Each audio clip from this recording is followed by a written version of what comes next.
Hello.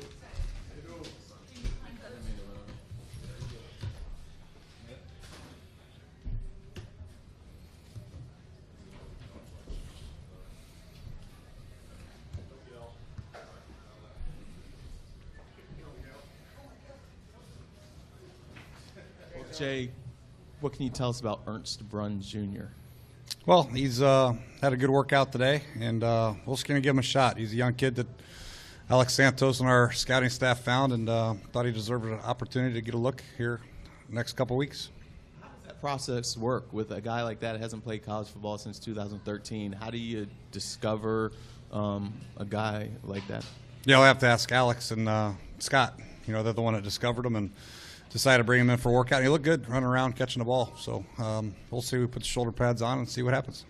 More of a blocking tight end, pass catcher? He's probably the best. He can probably do both a little bit more than the other guys we've worked out so far.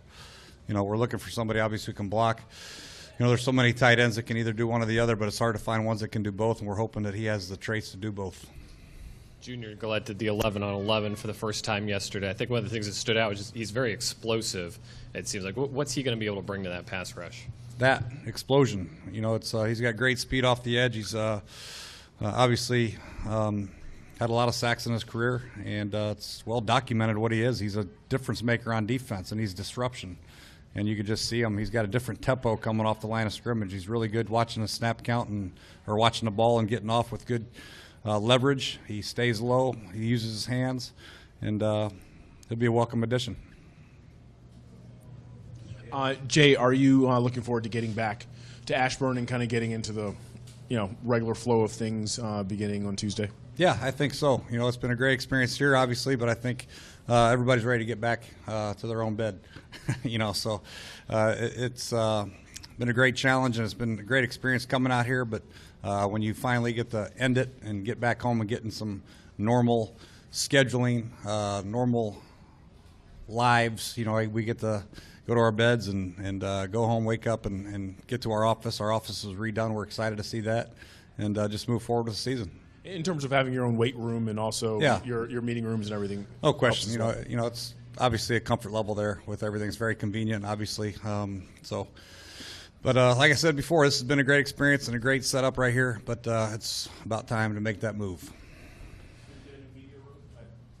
Yeah. AC? Hey, Jay, how Not yet. How are you feeling about the depth of the team overall?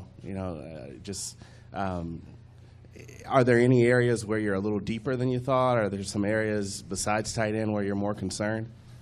Well, after losing Silas, obviously our running back depth has hurt a little bit, but I feel pretty good. Our defensive back depth has been jeopardized a little bit with all the injuries.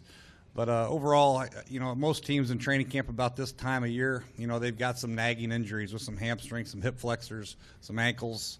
Luckily for us, other than Niles and obviously Silas and Logan, we haven't had too many major ones. Those are three big ones, but the rest of the guys, Deshaun and Trent's missed a little bit of time, and those other guys, they should be back here.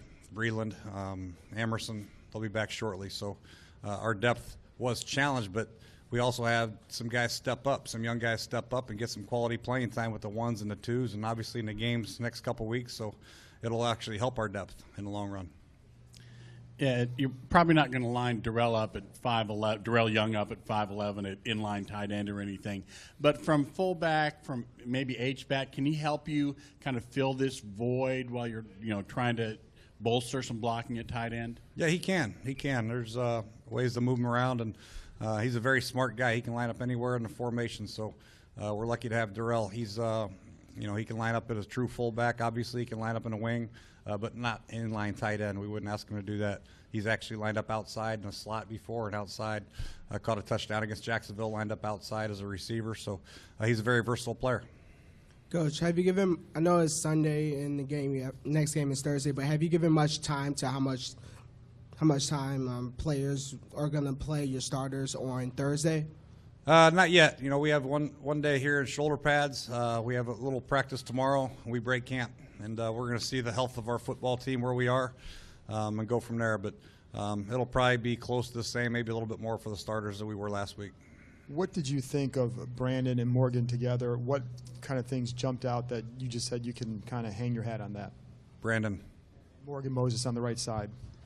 Well, I think his emergence really, watching him in one-on-ones and watching him in pass pro and watching him in team drills at right tackle, when he was asked to do that, he was playing extremely well. And obviously when we moved Brandon inside at guard, he looked very comfortable in there. And, with Morgan's emergence at right tackle and Brandon's comfort level at right guard, it was a natural fit. And so far they've worked out very well together. And we're happy with the transition that Morgan's made, and obviously Brandon. Are you surprised that Morgan is where he's at, given you didn't have a lot of time last year coming off the injury? You surprised at all where he's at? A little bit, to be honest with you, yeah. He missed all the OTAs with his injury. He missed the last couple of weeks, obviously, with his injury, and then came back, and we put him out there at right tackle. But he really did a great job in the rehab with Larry in the weight room and in an off season when he was by himself. He came in great shape. His foot speed was outstanding, and his strength he was stronger. So I think the effort that he put into his rehab and the off-season training has really paid off for him.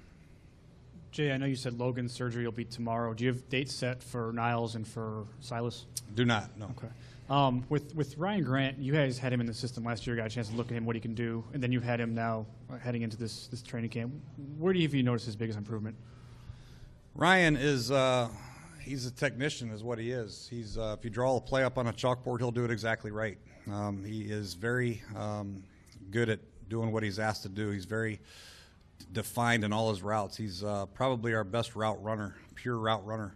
He gets in and out of breaks in a hurry. He's got big, strong hands. He just has a couple really, really good players in front of him, in Pierre and Deshaun.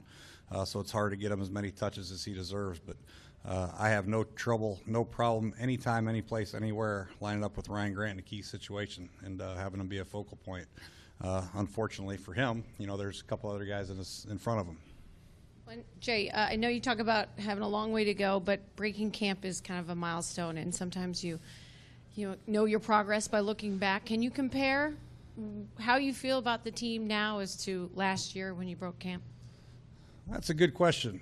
Obviously this time of year, everybody has high hopes. We had high hopes last year, but I think from last year, comparing it to this year, I think you can see we have more players that are NFL quality backups, special teamers, all that stuff. You can see that we're bigger, we're stronger, and I think we're faster, and that's a good thing.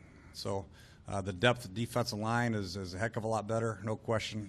Adding Gillette to our pass rush, adding Preston Smith to our pass rush, we're better suited there. Our linebackers have that extra year experience. Our quarterbacks have another year of experience in our system. Our offensive line's bigger. Obviously, our receiver depth is unquestioned. It's excellent. Obviously, we're a little worried about the tight end spot, but other than that, I feel good about all the positions as far as getting better, bigger, and more comfortable in what we're doing. So me? Right back here, Coach. You mentioned the creature comforts, I guess, for when you move out of here and you get back home. I wonder if anything on the field changes very much when you leave Richmond and go back to Ashburn, the way you do things in practice as you prepare for the season. No, not really. Not really. Obviously, when you get ready for the season, you play in Miami or you're playing Philadelphia or New York Giants, you're going to be doing practice a little bit different as far as drawing cards and getting your defense ready for their offense and our offense getting ready for their defense. So that'll be a little bit different. Out in training camp, it's more about finding our top 53 guys and going us against us. We're going Sean McVay's offense against Joe Barry every day. And once the regular season hits, we're going to go our offense against what Philadelphia is going to look like or what Miami Dolphins are going to look like. That's the main change in how we get ready for a game. Thanks, Coach. All right, thank you.